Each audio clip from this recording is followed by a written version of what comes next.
the researchers observed a significant downregulation of 5-alpha-reductase type 2 gene expression.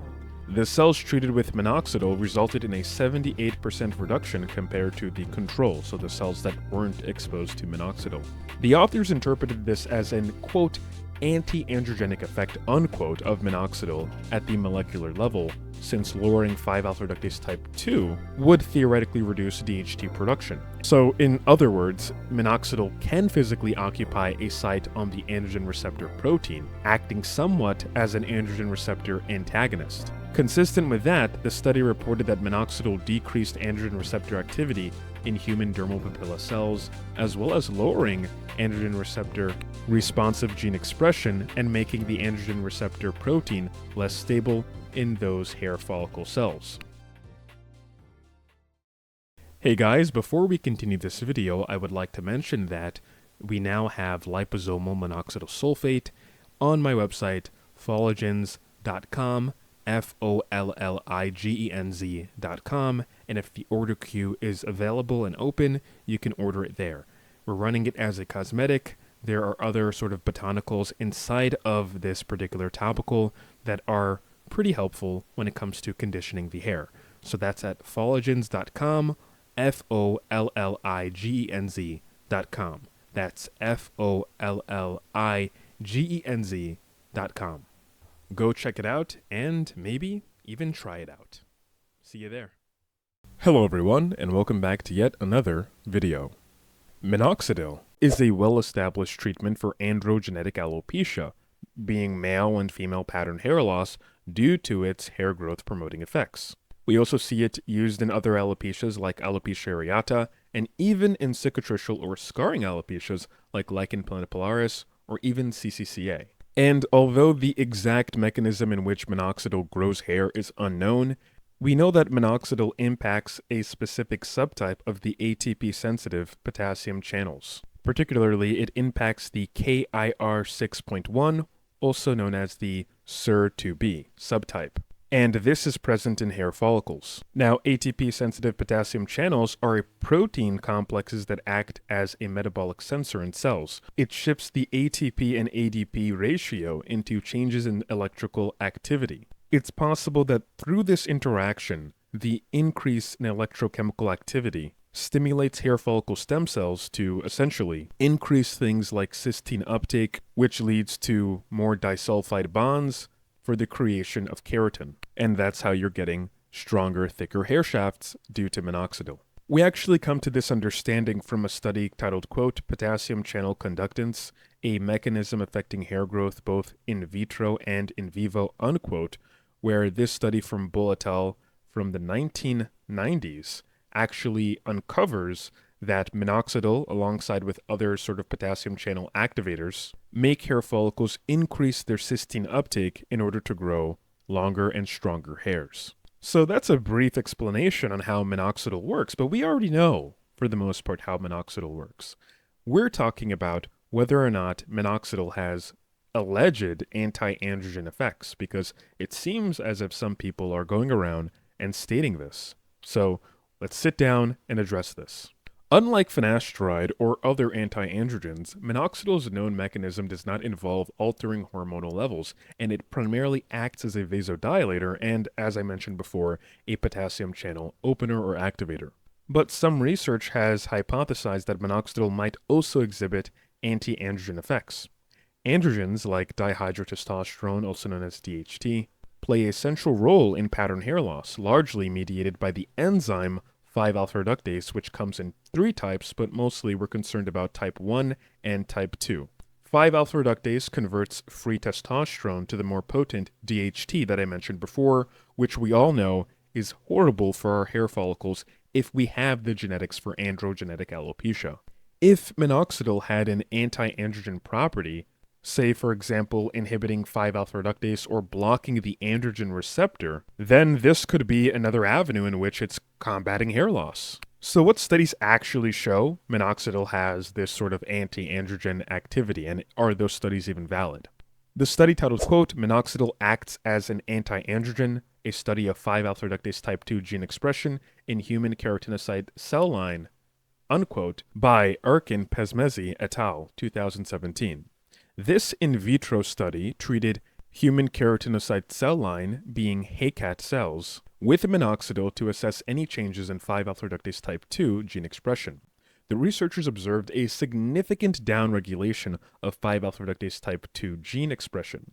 The cells treated with minoxidil resulted in a 78% reduction compared to the control, so the cells that weren't exposed to minoxidil. The authors interpreted this as an, quote, anti-androgenic effect, unquote, of minoxidil at the molecular level, since lowering 5-alpha reductase type 2 would theoretically reduce DHT production. And from here, they proposed that this sort of downregulation in keratinocytes may be one of minoxidil's sort of mechanisms of action in alopecia, specifically androgenetic alopecia.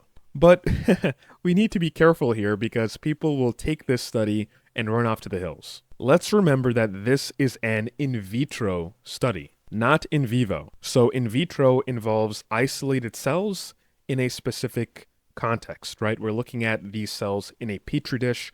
They're not in a complex cellular environment where they would normally be getting cues from other cells. And that may very well change their behavior. Not only that, but this specific cell, the keratinocytes, the HACAT cells, are an immortalized skin keratinocyte line. They are not normal human hair follicle cells by any means. So they may very well act different compared to actual human hair follicle cells, whether those cells are in vivo and in vitro. So yeah, it may be happening to this specific cell line. This is nowhere transferable to actual human hair follicle cells in vivo. The next study is, quote, minoxidil increases 17-beta-hydroxysteroid dehydrogenase and 5-alpha reductase activity of cultured human dermal papilla cells from balding scalp, unquote, by T. Sato et al., 1999. And in contrast to the previous study that we just looked at by Erkin Pesmezi et al., 2017, this earlier study from 1999 already examined primary cells derived from human hair follicles, which were the dermal papilla cells from balding versus non-balding scalps. So this makes this study even more relevant to hair loss physiology. The investigators measured the activity of enzymes involved in testosterone metabolism, including 5-alpha reductase before and after treating these cells with minoxidil. Surprisingly, minoxidil did not suppress 5-alpha reductase in the hair follicle cells. In fact, they found that in the dermal papilla cells from balding scalps, minoxidil slightly increased 5-alpha reductase activity. But I should note that this increase was modest and was not seen in cells from non-balding scalps or in ordinary dermal fibroblast cells. So this suggests a context-dependent effect. It could be the case that the dermal papilla cells from the balding scalps already had a higher 5-alpha reductase enzymatic activity, and that makes sense, right?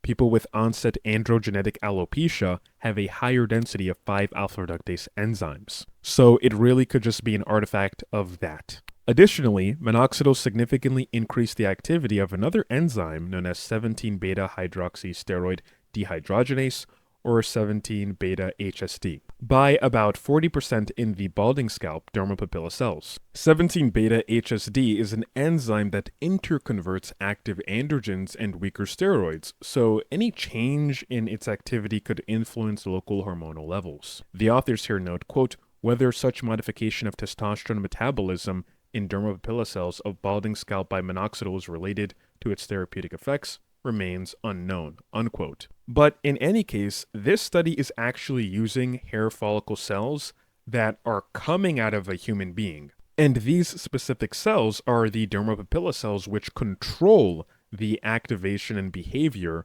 of the hair follicle unit. It's typically the androgen receptors in the dermal papilla cells that, when they are affected in people that have androgenetic alopecia, that causes for there to be hair loss. So what I'm saying is, these cells are more relevant to study when it comes to minoxidil's sort of anti-androgenic effects compared to using HACAT keratinocyte cells that are not really related to human hair follicles, at least in this particular context for androgenetic alopecia.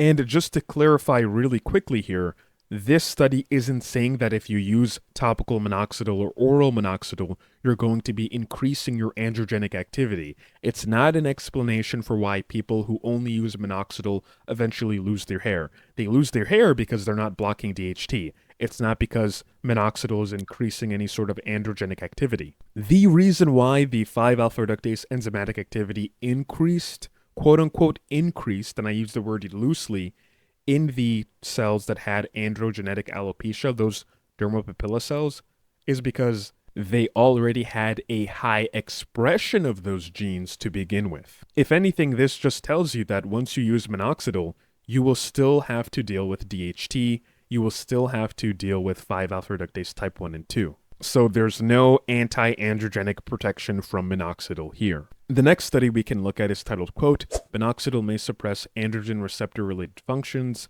unquote, by Changlong Xiu et al., 2014. This study took a different angle by focusing on the androgen receptor. Xiu and colleagues performed a series of experiments to see if minoxidil interferes with AR signaling, or androgen receptor signaling. Real quick, what does the androgen receptor mean and what does it do? We should remember that the androgen receptor is very specific in its activity depending on the cell and the tissue. But they all have something in common. They need androgens like DHT and testosterone to fit in the receptor, kind of like a key going into a keyhole, and from there it can activate certain mechanisms that are encoded into the DNA of those cells. And ultimately it leads to production of specific proteins, and overall changes the behavior of the cells. And certain compounds can block the androgen receptor, and by doing so, it will reduce the expression of certain genes in those cells. So the authors are looking at isolated cells. Once again, remember, they're taking isolated cells, and they're exposing them to minoxidil to see if minoxidil is actually interfering with androgen receptor signaling. So it doesn't necessarily mean minoxidil has to attach to the androgen receptor. It just has to do something, maybe interfere with how DHT binds to the androgen receptor, or how testosterone binds to the androgen receptor, or just in general, it has to interfere with some sort of signaling between androgen and receptor. The authors used various cell models. They had cultured prostate cells, and we know prostate cells are very, very AR dependent when they come to their signaling, and they also used human dermal papilla cells. The findings seem to show that minoxidil can directly bind and inhibit the androgen receptor's activity, so that's pretty alarming, right? Specifically, minoxidil's treatment suppressed androgen receptor-related functions. It decreased androgen receptor-driven gene transcription in reporter assays, reduced the protein levels of androgen receptor target genes, and it even slowed the growth of those androgen-dependent cells, so those cultured prostate cells that I mentioned before.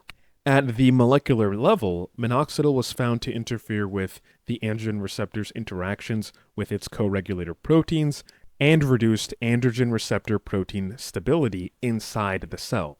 An interesting part about this research was that it was a crystallography experiment which demonstrated that minoxidil could bind directly to the ligand binding domain of the androgen receptor. So, in other words, minoxidil can physically occupy a site on the androgen receptor protein, acting somewhat as an androgen receptor antagonist. Consistent with that, the study reported that minoxidil decreased androgen receptor activity in human dermal papilla cells, as well as lowering androgen receptor responsive gene expression and making the androgen receptor protein less stable in those hair follicle cells. This 2014 study therefore provides some evidence that minoxidil has the capacity to act as an anti-androgen at the receptor level rather than at the 5-alpha reductase enzymatic level. But I left some important parts out, obviously on purpose, because this study is not perfect and it's kind of misleading. This paper mostly uses engineered prostate cell lines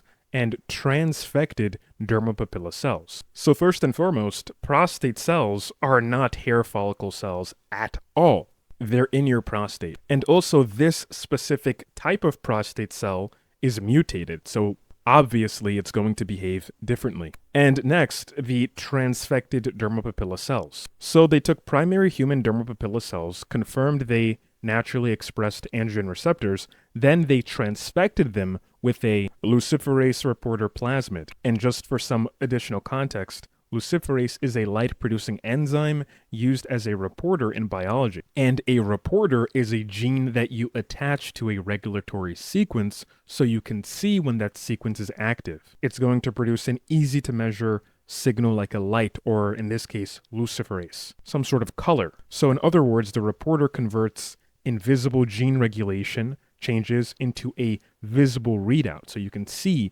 when the luciferase is becoming active. Because the enzyme luciferase will oxidize a small molecule called luciferin in the presence of ATP, oxygen, and magnesium ion, thus emanating that visible light. So in this study, the researchers put the luciferase gene under a chosen promoter, and that promoter was using a plasmid.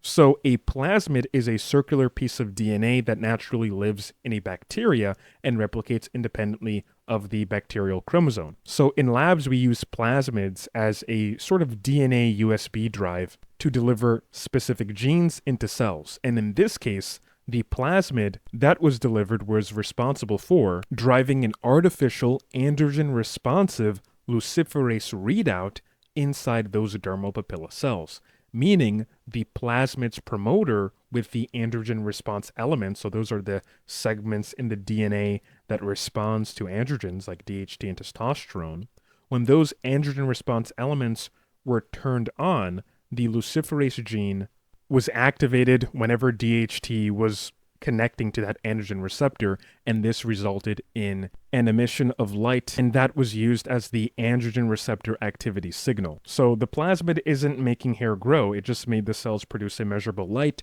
so the researchers could infer whether androgen receptor signal went up or down under DHT and minoxidil exposure. I think a very important limitation to consider is how they went about creating this sort of structure that they were going to analyze. The crystal results came from soaking preformed androgen receptor protein crystals, and these are tightly packed lattices of identical androgen receptor ligand binding domains. That might be a bit too technical, so let's break this down a bit further. So you can imagine having androgen receptor Legos, right, in different sort of poses, and you put them into a rigid 3D Lego wall. Once you put that into the wall, you take the wall itself and you dunk it into a vat of, let's say, minoxidil syrup. The syrup would then seep into whatever cracks it can fill, so when you scan the wall, you can see a sort of extra gunk in the groove. And these grooves, these are the areas where the minoxidil was able to fit into. So with that analogy in mind, that is just showing us that the minoxidil can fit into that structure, but only under extreme and artificial forces. It doesn't mean that the minoxidil is binding tightly or meaningfully in a in vivo environment. So really, just because of the sheer amount of minoxidil being used, it's blocking the androgen receptor, and that's why DHT and other androgens aren't signaling as often.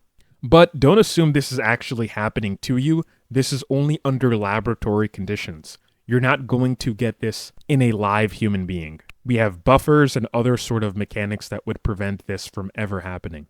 So whether it's the 5-alpha reductase enzymes or the literal androgen receptors themselves, there's nothing that seems to suggest minoxidil being an anti-androgen. Out of all of these studies, the most consistent one would be the paper by T. Sato et al. From 1999, titled, quote, Minoxidil increases 17-beta-hydroxysteroid dehydrogenase and 5-alpha reductase activity of cultured human dermal papilla cells from balding scalp, unquote. What we saw in this paper by Sato et al. Is that they used primary dermal papilla cells, the hair follicle's true androgen target, taken from balding versus non-balding scalps, which makes the biology directly relevant. Instead of a proxy reporter that we saw in the other study, they measured real enzymatic activity. Instead of proxy reporter lights from the luciferase study, they measured real enzymatic activity in those cells. So the readout actually maps better to actual androgen metabolism in the context of minoxidil exposure. They included proper comparators, so the non-balding dermal papilla cells and ordinary dermal fibroblasts, letting you see tissue-specific effects rather than artifacts of a single cell line. and the design avoids transfection or the sort of overexpression confounders that we saw in the other studies. So we're essentially reducing the risk that results are driven by hypersensitive artificial promoters. And we can also argue that Sato's findings carry far stronger external validity than keratinocyte gene expression or the engineered AR reporter studies that we looked at before, because the model matches the follicle's context and the endpoints are physiological. So that being said, no guys, minoxidil is not an anti-androgen. Let's put this to rest and let's move on. So if you like this video guys, go check out my other videos, and before we leave this video, I just want to let everyone know that I've started a company called Folligens, Folligenz, and there we are selling liposomal minoxidil sulfate as a cosmetic, because we can only do it as a cosmetic, and we have it at a 10% concentration and a 5% concentration. You can read more about it on the website. And yeah, that's it for now, and I'm going to, hopefully you didn't hear my text messages go off, but I'm going to respond to that text, and I'll talk to you guys later. Peace out.